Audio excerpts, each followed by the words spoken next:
Hi there, welcome to Conversations, where we seek to advance your leader and team excellence by discussing relevant topics that impact today's organizations. Welcome to the show. Hey there, leader, and welcome to today's conversation where we are talking to Dr. Jim McClaren. Dr. Jim has been serving and growing churches big and small since 1981, primarily in Cleveland and Akron, Ohio. In 2008, Jim felt called to be involved in church planting. In 2018, Jim and his wife Gail moved to Naples, Florida to plant a church. Paradise Coast Church was the result. Prior to the shutdown, Paradise Coast Church was meeting in the Paragon Theater and had the best seats in town. Jim and his wife Gail have been married for 40 years, have 4 children and 2 grandchildren. For all you Clifton Strengths enthusiasts, Dr. Jim leads with strategic, futuristic, arranger, maximizer, and believe. Dr. Jim, welcome to the show. Thank you. It's an honor to be here. And my only regret is that my mom's not able to hear all that good stuff. Oh, I know. Yeah, she recently passed away, right? She did. Yes. Well, she knows. She knows your heart. And from what I remember from a conversation, didn't she call out that one day you would be a pastor? She did. When I was her first child, and when she found out she was pregnant, she told her mom that, she was pregnant, and her mom said, "You better hope you don't have a boy because you won't be able to handle it." And in the only act of defiance that I can remember that my mother ever did towards her mother was she went home and she prayed, "God, give me a son and I will make him a preacher." So that's what she prayed, and she got a son, and I'm a preacher. Oh, that is awesome. That is awesome. And you're doing a lot of great work here in Naples with, the church plant and with Paradise Coast Church. And so for that, thank you for bringing that to the community of Naples. I don't believe that we could ever have too many houses of worship. That is correct. There are never too many. Uh, the way to reach and change a community is through churches, and no community ever rises above the level of the churches that are in it.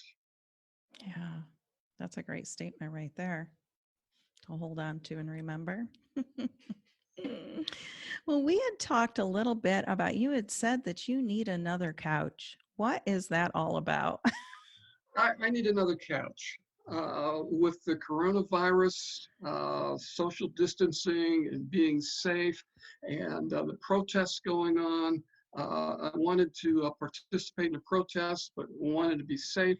So I talked to my wife, Gail, and we decided we would have our own protest in our house. So Monday night at 8 o'clock, we made our signs. My sign said Black Lives Matter. Gail's more inclusive, so her sign said All Lives Matter. We put on our masks. We marched around the living room shouting "No justice, no peace." And somewhere after 15, 20 minutes, things got out of control and we started rioting. And the next thing I knew, our couch was on fire and it started to burn. The sprinkler system went off, and it's just a mess. And I need another couch. You need another couch. Yeah. I That need is another couch. that is a depiction of, unfortunately, the division in our world, and a lot of high emotion for All Lives Matter and Black Lives Matter. And, depending on what camp you talk to, there's different understanding around that. But I know that, it's important for leaders, right? It's important for leaders to be demonstrating, certain behaviors and leading by example and whatnot. So what do you see as one of the most important jobs for leaders? One of the most important jobs for a leader, especially in times like we're in, where it seems there's just one thing after another, and it looks like we got through the Mueller stuff, and then there was impeachment, and we got through impeachment, and then the virus hit us, and we get through the virus, and now there's protests, and part of a leader's job in time is to define reality. What's real, what's going on. There's so many different stories. You watch this news channel, you watch that news channel, you read this newspaper, you read this internet site, you look on Facebook. What's real, what's not, what does it all mean? We need to help people understand that. And as leaders, we all have organizations. And in those organizations, we have groups of people that we're trying to accomplish something with. We have goals, there are places we want to go, and people want to participate in that. But with all the stuff going on, a lot of times the question is, are we still going where it is we said we were going to go? Does it make sense to go there anymore? And if it does, how can I participate and how can I help? This is just all confusing. Yeah, And it can so be as a very leader, confusing. I need to help folks figure that out so that we can have the direction that we wanted to go and accomplish what we wanted to do. So that's hugely important. It is important. And I recently put a poll up on LinkedIn asking, has your 2020, have your 2020 goals and aspirations, have they stayed the same? Have you had to change those up based on, what's happening, the reality of today? Or are you somebody who just doesn't, plan or make goals? Because I think it is important to continue to have that vision for your organization, to be leading your people in a direction, regardless of if we're in a crisis or if we're in a state of chaos. We still need a good, solid leader, to be leading us. And I know that I've watched you do that through this. I mean, like I said in the intro, you have been meeting at Paragon, which is a movie theater. And so when the pandemic hit, you no longer had that opportunity, and so you had to pivot. You still needed to serve the people, of your congregation, of the city of Naples. However, you got right up on that horse, and you were on Facebook doing Facebook Lives, and you didn't miss a beat. And so, for that, for me, looking at leaders and seeing how they had to pivot and what they actually did during this pandemic, I applaud you for making it happen. And then the beauty of that is that you not only had, the people who came to Paragon here in Naples, to Paradise Coast Church, but you also had this whole other audience that you were able to capture, which is amazing. Mm-hmm. That's the power. Yeah, so, we made that pivot, but the reason for making the pivot had to do with what the mission is, which is helping people become followers of Jesus so that they can help others do that, because when we're followers of Jesus, everybody wins. So we made the Yes. pivot so that we could continue to get the message out. And during those weeks of the pandemic, the series was Untroubled Hearts, as we help folks process all the fear and how to handle the fear and what Jesus has to say about the fear, and how to get through it. So the pivot helped us to spread the message in a wider range to a larger audience than what we were able to do before. And part of what a leader wants to do in the midst of a crisis is find that pivot so that what we were doing is able to increase rather than be diminished by what's going on around us. And I believe that, part of being able to do that is I need to connect with what reality is and check my own story out against, Mm-hmm. what's going on. Yeah. So, So how do you define reality? How do leaders, such as yourself, how do you define that? so a couple of weeks ago, when I first saw the George Floyd video, I flipped onto a news channel, uh, and they were showing the whole 8 minutes and 45 seconds. I came in a couple of minutes into that, having no idea what I was coming into, and watching that without any introduction and thinking this is terrible, and feeling shocked and horrified. And then when it was over, they told us that this man died as a result of the actions of this police officer. And then I was angry, and they went on to what was going on somewhere else. And I'm just left feeling all this stuff. And I thought, I've just been emotionally hijacked because we haven't had the rest of the story. Uh, and so I said, okay, so what I need to do is not accept the 8-minute video as everything that happened, but I need to get the context around that to figure out what's going on so that we can know what to do and where to go as a result of that. So I have to check in with what I'm thinking and what I'm feeling. And then I've got to check in with what the people in my congregation are thinking and feeling. And, as I have those conversations, I find out that people are angry. I find out that people are tired. Uh, Talking with a guy at the gym that I hadn't seen since the pandemic started. And I said, hey, glad to see you're still alive and, all of that. And his first comment was, I'm tired of all this. I'm just tired. And his tired was an angry tired. He lost income because of the virus, managed to hold things together. And then now there's this protest going on.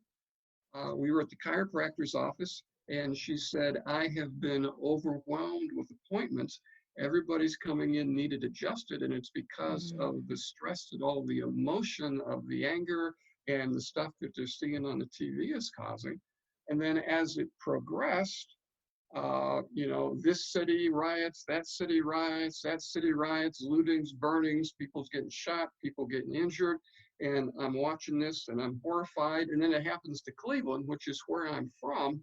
And I'm just disheartened because we worked so hard to build that city, to get it from a mistake on the lake to a light on the lake to a place where people want to come and a place that the people who live there believe in. And then this happens and it was like, oh man, it took so long to get here. How long is it going to take to recover? And because of the wide audience now with the live stream, I've got folks on all sides of this issue. People who think that George Floyd was an innocent victim and it was all the white cop's fault, and people who think it was the black guy who caused it and the white cop was just responding and just made a mistake, to people who think there's systematic racism, to others who say, I've never done a racist thing in my life, to those who think that the liberal Democrats and George Soros are behind all this, and on the other side, it's all Trump's fault. And everybody's all mad at each other and angry and all this going on. And, that's kind of the reality of what people are experiencing. And then they're experiencing that. So the folks that we want to serve beyond the congregation are experiencing all. So how do we pull everybody together? How do you do that? What's your thinking? I had to do one other check on my own story. And that is to take a look at what Kerry Patterson in his book, Crucial Conversation, calls 3 simple stories. The first one is the victim story. I have no power in this situation. The second story is the villain story. It's all their fault and I'm innocent. And the third story is what he calls the helpless story. Which is because of their bad behavior, I'm entitled to behave badly. So because this police officer behaved badly, then I am justified in burning down the city. So those 3 simple stories. So I had to take a look and say, okay, am I falling into one of those? And so the story that I came up with is deep and very profound. And it's this: people are angry. Yes. He says from the pulpit. So people are angry. What am I going to do with that? And what am I going to have people do with that? So I got to go back Mm-hmm. to the mission statement. What are we doing? Well, our goal is to help people become disciples of Jesus who can help other people become disciples of Jesus. And a disciple is someone who learns the teachings of a teacher in order to put it into practice. So if we're disciples and does what Jesus had to say about anger, help us get to a win-win situation for everybody. Well, it turns out that Jesus has some things to say about anger. And what he says is use the energy of your anger Mm. to work towards resolving issues and reconciling relationships. Yes. What a concept. What a concept. Now, as we dig into that, to do that, there's all kinds of things we got to do ourselves. We got to get our own story straight, because if I don't have a story, we need to be able to negotiate. There needs to be give and take. What would you like to change? What would I like you to change? Here's how I think I can change. Just that whole negotiation back and forth, and then coming to a place where we can say, yeah, I can do this. And the other person can say, I can do this. And we can say, okay, let's help each other go forward with Yes. it. And to get there, not only do I have to check my story, but I have to be able to love the person who's on the other side of Mm. this issue from me. What I we're have to called to realize do. they're human beings who are loved and valued by God just as much as I Yes. am. So I got to hear them. So I got to work on that. And then I've got to understand that those on the other side have at least two gifts for me. And one of those gifts is they see the holes in my story. Mm. I see it from my perspective. But Yes. when I listen to folks on the other side, I hear what I've missed. So I've Mm-hmm. got to be open to hear what I've missed and to learn from that. And the other thing that I get from the people on the other side is the things that upset me the most about their stances and what they say and how they do it. Chances are I have a problem with those issues in my own life that I haven't dealt with. Their behaviors that I disagree with become a mirror that lets me look at myself so that I can grow and improve and have more to bring to this conversation and more to bring to these Yeah. issues. And then through all that, it's okay. As a result of this, there are going to be some concrete, specific things that I need to do in this change. Uh, and then as we make change, it's going to become a positive change. You're listening to me, and we're working on this together. So I've got to work through all that myself and get all that in my Mm-hmm. head and my heart before I can engage in the conversation. And I'm going, as a leader, to have to help people get on board with these concepts. Yeah. To some folks will be hearing them for the first time. Some people will be reminded of them. And a lot of us have the concepts, but how do I actually do it? Concrete, specific things to do to live this out so that they can begin doing it. And in the midst of that, I've got to listen, listen, Mm-hmm. because folks that I'm talking with and talking to are going to have ideas about how we can do this and need to empower them to do that. And I need to share my stories just like I'm doing here this morning. And Yeah. I need to let other folks share their stories and get those stories out, because as we share the stories, we begin to figure out what this looks like and how I can do it and see how it works. Uh, and that's a lot of hard work for a leader.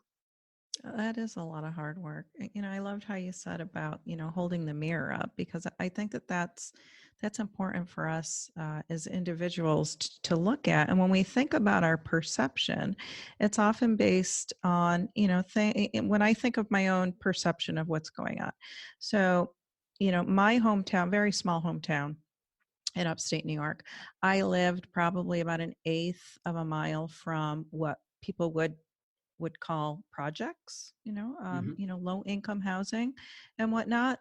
Although I was an eighth of a mile, we lived in a brand new home. Now it wasn't a large home by any means. It was, a little ranch, but Hmm. it was a brand new home. When I was brought home from the hospital, that house was brand new. And so there's a difference there. I went to school with people of color. Um, but in my hometown, again, they were the minority. And I know as I began to expand my reach of going to, a nearby big city, which really isn't a big city, but to me it was a big city, there were more people of color. And I remember my first instance of kind of being shocked, and I had to ask myself, why are you shocked? These are people. We are all human beings. And so I've had to really look at my own thinking and experiences that I've had along the way and really ask myself, why do you think this way? Or even pose it to other people of different generations. And I'll think of, my parents when I say that. My father especially had uh, very strong language growing up for people of color. And so I had this back and forth between my father's view and then my mother's view, which was very different. And then I had to, as I became an adult and really understood my own thinking, of coming to the point of, we are all human beings, we are all God's children. And so therefore, if I am called to love, like you said, I need to love all. And regardless of my personal experience, although we bring our personal experiences to our perspectives, I need to go back to the word and remind myself about, what does the word say, in order for me to have a clear understanding of how I am able to operate through this. His the New Testament is just full of love and understanding and of unity. And so how can we as a nation be able to implement those simple concepts, into how we live our life and how we walk out our life? It's not easy, and part of the discussion that's going on now, systematic racism, the concept is that the system itself is racist. So police departments, because of the police brutality that we saw in the video, must be racist. So the whole system is racist. So we need to destroy the system. While systems need changed, it's important to remember that systems are run by people, Mm-hmm. and that it's the people in those systems that create those values. So it's not a system change that's needed as much as it is a heart change that's needed. Amen. And so once I, who have control over the values of a system, have my heart changed so that I value uh, Black people or Asian people or Hispanic people where I didn't before, then what happens in the system begins to change, because I begin to input into the system that the Black person is valuable. And once the Black person is valued, then my system begins to treat them that way, because that's what I'm feeding into the system. One of the things that we see with this is, you know, we've got lots of good police officers. So part of what's going on in Cleveland is there are people in that police force that never should have been hired to be police officers. Mm. So breakdown has occurred in the hiring process. Well, who is it that's got responsibility for the hiring process? Who's responsible for looking at the hiring process? Yeah. And why is that breakdown there? And how do we fix the breakdown in the hiring process? Uh, and we look at other things, and there's breakdown in the process here, breakdown in the process there. Where did the breakdown come from? Why did the breakdown happen? Uh, talk about Cleveland just again for a minute. Right now, the city has a problem with the county jail. 11 people, I believe, died in the county jail over the course of the past year, and it's because it's overcrowded and there's neglect, and there's as much drugs being run through the jail as there is on the streets. Uh, how did that happen? Well, it turns out the guy that's in charge of the jail had no experience in running a jail, and he was appointed by somebody who was appointed by somebody who, and it's all a mess and it's all tangled up. And as everything comes to light, you got to track, okay, who's the person that's inputting the system here, and what's in their heart that's allowing this to happen or causing this to Yeah. happen. So it all comes back to who are the people in whose hearts need changed, and how do we go about getting that heart changed? So how do Because we do until the that? heart changes, uh, nothing happens. How do we do that? Mm-hmm. Well, one of the ways we do that, where I come from, is and we I listen and we lost you. pray for God to show us uh, who the people are, and is begin to look at who is that person and how can I get contact with that person? How can I influence that person?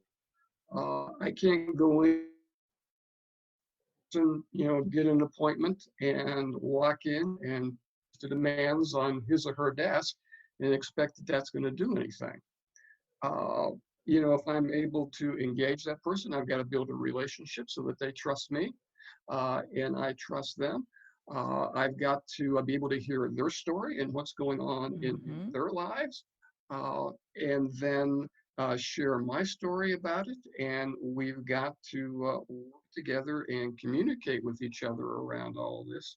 And it's a whole lot easier to pass legislation than it is a change of heart or to change a viewpoint. But it's that relational component that makes it happen.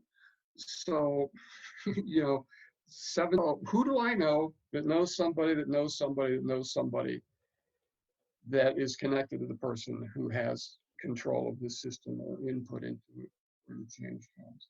And I need to look around. Chances are that I know somebody who knows somebody. And the way all this works is there are people who have huge networks. And I know that you've met those people. There's a lady in Cleveland. Her name was Dorothy. And Dorothy knew everybody in town. She knew the cleaning people and she knew the CEOs. She knew everybody. I had no idea how she did that, but she had this huge network. And if I wanted anything done, I'd talk to Dorothy and she'd say, oh, you need to go talk to so and so. And I'd talk to so and so, and they'd connect me to somebody. And pretty soon I was talking to the person that I needed to talk to.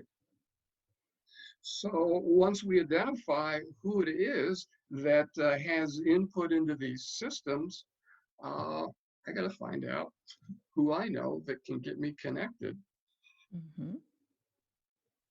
Yeah. who I can influence. Mm-hmm. So that's a very different model than I went to the NAACP rally last night down at the steps of the courthouse here in Collier County. Since I'm talking about all this stuff, I need to practice what I preach. There you I hate it when that happens.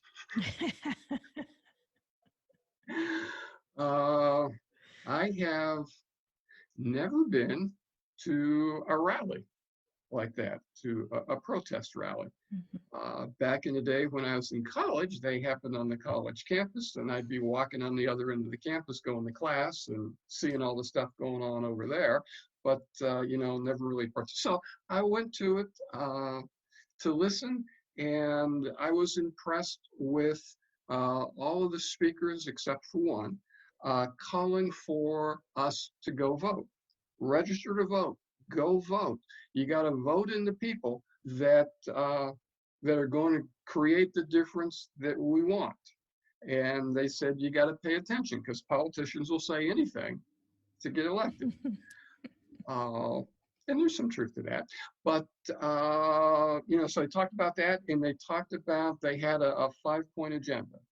We got to defund the police and have the money go here instead of to the police. And the Equal Rights Amendment, we got to pass that. And there was an LGBTQ issue that was important to have done. And I don't remember the other two, but I thought, okay, we're going to put in a lot of time and effort getting this legislation to pass, if it ever passes, uh, and voting in politicians that may or may not do what they say. Uh, all kinds of time and effort. They said, it's going to take years, and it will. But if we were to work relationships and get face to face with people and care about people and Mm. get access to the people who have the ability to influence the system, to change the values of the system, this can all Yeah. happen a whole lot quicker. Uh, it's a whole different process of doing it. And when we look at it that way, each one of us has the power to influence the system. One of Sure the do. signs that was up, somebody held up a sign that says silence is violence, and another one held up a sign that says silence is consent.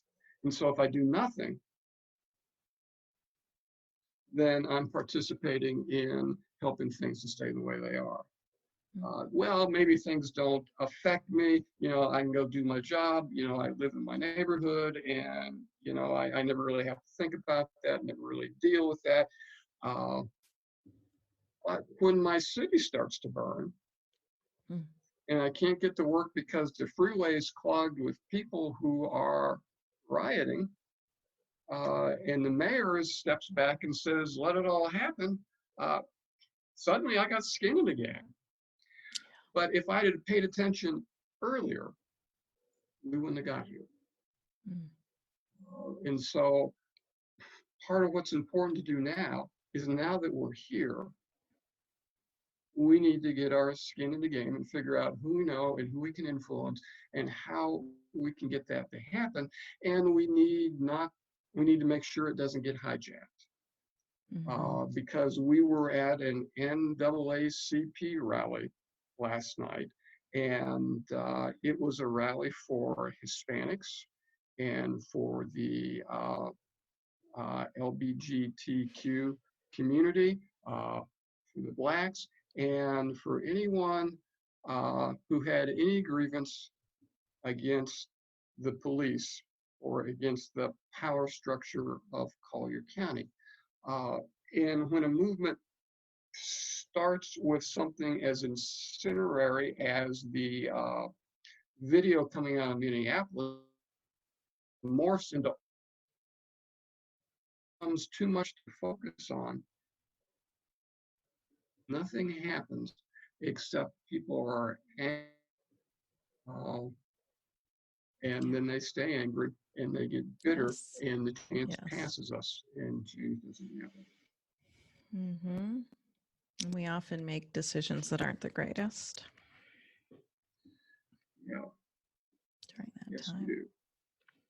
So we And need to be united, not necessarily united in our thinking, but united in a way forward, I think, because, we need the diverse thinking to get us to a place where we can come together and come and really honor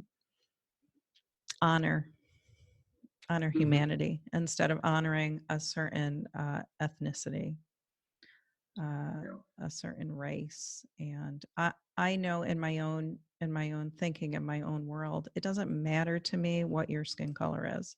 It doesn't matter to me if you have broken English or if you can speak English. I know that you are part of this world and part of a greater cause for us to be living and walking out. And I want to lock arms with people who have that thinking, because I believe that that thinking is going to propel us forward. And just look at the heart of people and be able to move forward. And mhm, what does that mean for us if we were to all do that? Like if we were just all to take the oath, and say, but I think a lot of it is generational. I think that with upcoming generations, they have a new way of thinking, and a new lens to see what's happening, which I think is good. I think we need everybody to come to the table and, like you said, tell their story and really have those ears to hear, like God calls us to have ears to hear, the words and the pain and the heartache. We all have it in some way, shape, or form. And it just goes back to honoring whoever is telling their story, and for us to hear that and make change. Yeah. One of the things that people at the rally really resonated with, several of the speakers talked about, this is a humanity problem and it's all humanity. And we all need to get together, and, listed off all the different kinds of people that needed to get together, and everybody's yelling and everybody's cheering and feels warm and fuzzy for a few moments. But the reason it feels warm and fuzzy for those moments is we all want to belong. We all want to be included. We all want a seat at the table.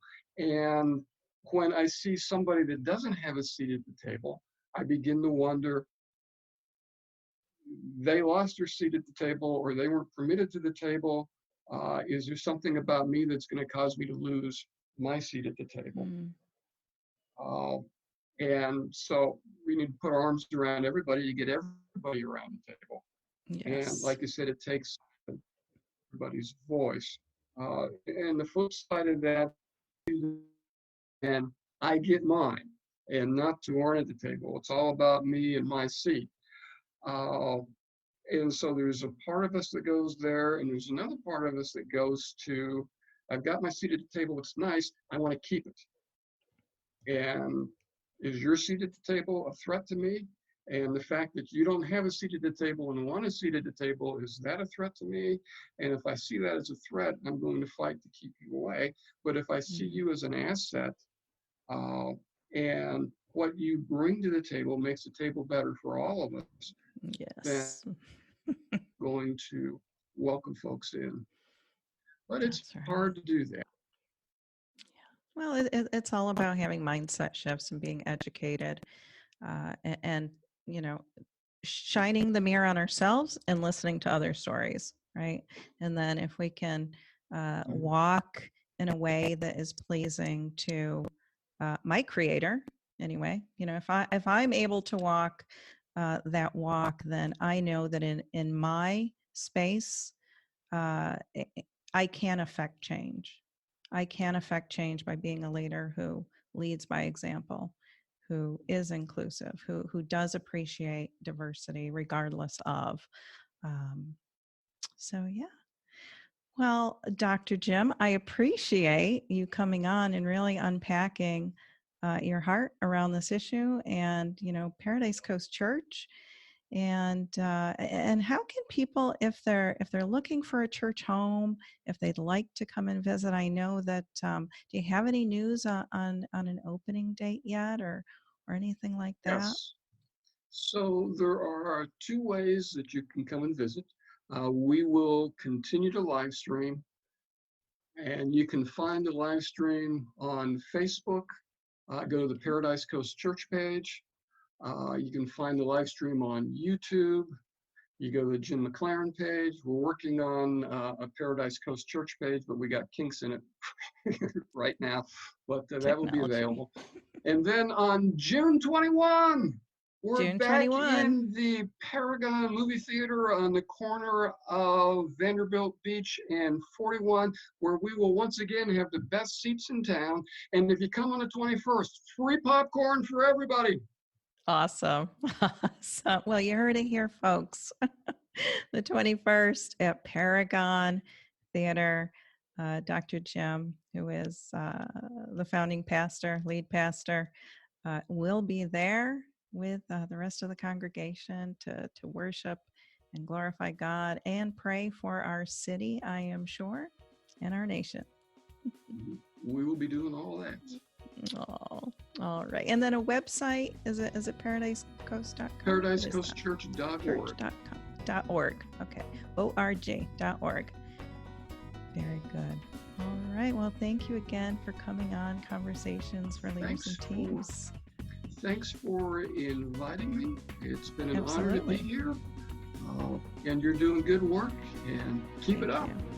Thank you so much. All right. I appreciate that. And we'll see you soon. Okay.